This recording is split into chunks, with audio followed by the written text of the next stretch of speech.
Dari seperti yang saya ceritakan beberapa lama ini, kalau melihat dari kejadian tabrakan, risiko yang ditimbulkan, ada suatu kejengkelan sendiri dari pribadi saya ya, pribadi saya.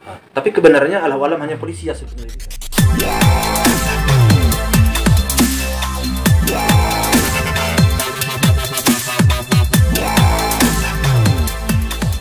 Keadaan duka yang mendalam kan sekarang.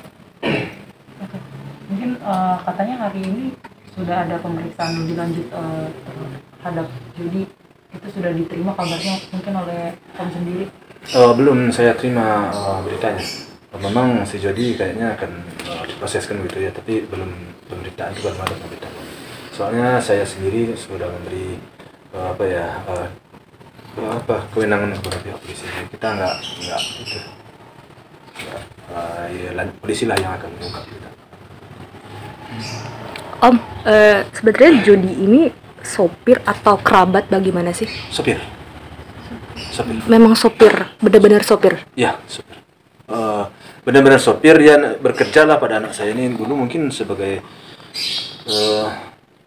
saya kurang pasti juga ya, mungkin dulu sebagai asisten dulu atau bagaimana, mungkin dia pokoknya udah akrab sama anak saya. Karena udah lama. Berarti bekerja kapan sih mungkin Om? Asal usulnya mungkin dari pertemanan kah atau seperti apa?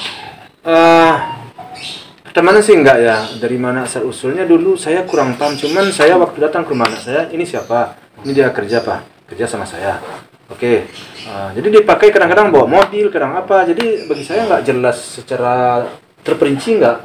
Cuman saya pulangkan anak saya udah dewasa. Apakah mau dijadikan asisten supir, saya juga nggak begitu pasti. Cuman karena sering bawa mobil, supir gitu aja pikir saya. Oke.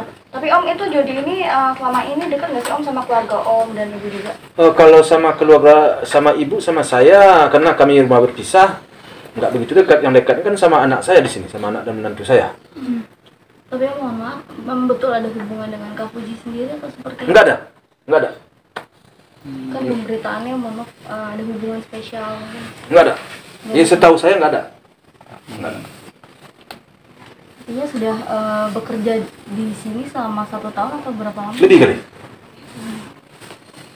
Mungkin dari dari keluarga sendiri, keluarga Jody sendiri, apakah ada silaturahmi ke sini atau seperti apa mungkin? Sampai sejauh ini nggak ada. Kita nggak ada di kontak, nggak ada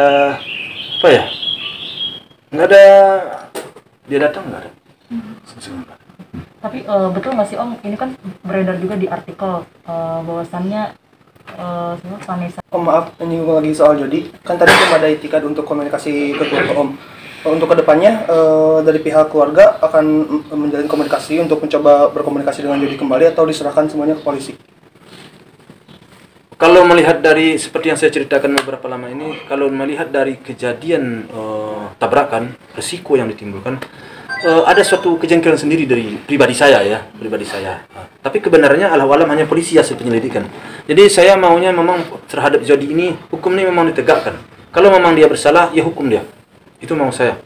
Agar sebagai contoh juga bagi untuk driver yang lain, agar jangan wena-wena dan semaunya aja membawa mobil kalau ada orang penumpang di atas mobil. Jadi keselamatan penumpang dan apalagi bos kita ya, atasan kita di atas mobil. Jadi seorang driver itu harus berpikir 2 kali dan harus berhati-hati demi keselamatan nyawa ya. Ini ke nyawa. Jadi di sini ada suatu kelalaian yang dilakukan oleh Jody. Maunya itu menurut saya ya, maunya saya ini diungkap oleh polisi. Kalau memang si Jody mempunyai suatu sikap kelalaian ataupun kealpaan, ya tolong dihukum sesuai dengan hukum yang berlaku agar tidak menjadi bumerang untuk yang lain gitu. Jadi intinya sebelum ada keputusan polisi, Om akan ngikutin dulu alurnya? Ya. Atau mau mencoba komunikasi lebih lanjut dengan Jody? Enggak, saya mengikuti alurnya sekarang. Alurnya bagaimana tindakan polisi. Kalau seandainya nanti persoalannya diam, saya tentu akan bertanya bagaimana ini masalah sih, kan begitu. Karena bagi saya ya kan tahulah anak saya sampai begitu kejadian sama menantu saya.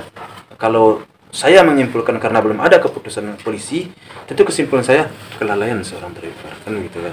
Nah, kalau memang tidak kelalaian driver, kalau polisi sudah mengumumkan, berarti tidak kelalaian polisi, ya bagi saya tidak salah, sudah, itu aja. Ada upaya untuk diselesaikan secara keluarga? Artinya didamaikan gitu? Kalau misalnya ada tanggapan seperti itu gitu. Oh, enggak ada. Keluarganya enggak ada tanggapan, enggak ada berbicara sama kita. Nah, jadi kita seperti yang saya sampaikan tadi, saya maunya hukum berjalan. Hukum berjalan gitu. Jadi saat ini juga keluarga belum datang ke rumah ini untuk ikut tahlilan atau Enggak ada. komunikasi sendiri? Enggak ada setahu, enggak ada. Alasannya kenapa Om? Apa karena Alhamdulillah jauh? saya enggak tahu. Menyayangkan itu Mas ya. Dibilang menyayangkan, enggak juga bagi saya sih. Kenapa dibilang enggak? Jangan-jangan dia udah tahu masalahnya kerja si Jordi. Malu. Kan malu kan? Kalau kita berpikir pendek, ya saya berpikiran pendek kita kan sekarang berpikiran pendek, berpikir bodoh aja sih. Kalau benar kecepatan yang ada di TV, kan ada disiarankan berapa tuh? 100 berapa kecepatannya? 100 lebih, Om. 100 lebih. 100 lebih sekitar. Kalau benar kecepatan itu yang ada di TV, itu secara akal ya boleh dibilang kita tidak mikirkan orang lain, kita keselamatan orang lain, keselamatan orang yang beri kita belanja gimana ya? Gimana loh tak cara berpikir kita ya? Saya aja di sini mendengar wartawan menunggu saya, sebenarnya saya udah capek ini, tidak tidur malam apa, tapi demi di situ kebutuhan berita kebenarannya saya ungkap juga kan. Padahal tadi saya mau tidur sebenarnya, belum tidur sebenarnya. Jadi kita saling membutuhkan, saling ketergantungan kita. Jadi dia seharusnya memikirkan keselamatan orang. Jangan demi konten, demi apa, majikan kita, bos kita, anak bos kita, tidak dipikirkan. Nahan diri sedikit kan gitu. Kalau nggak patah-patah begitu, oke lah, tidak ada masalah bagi saya.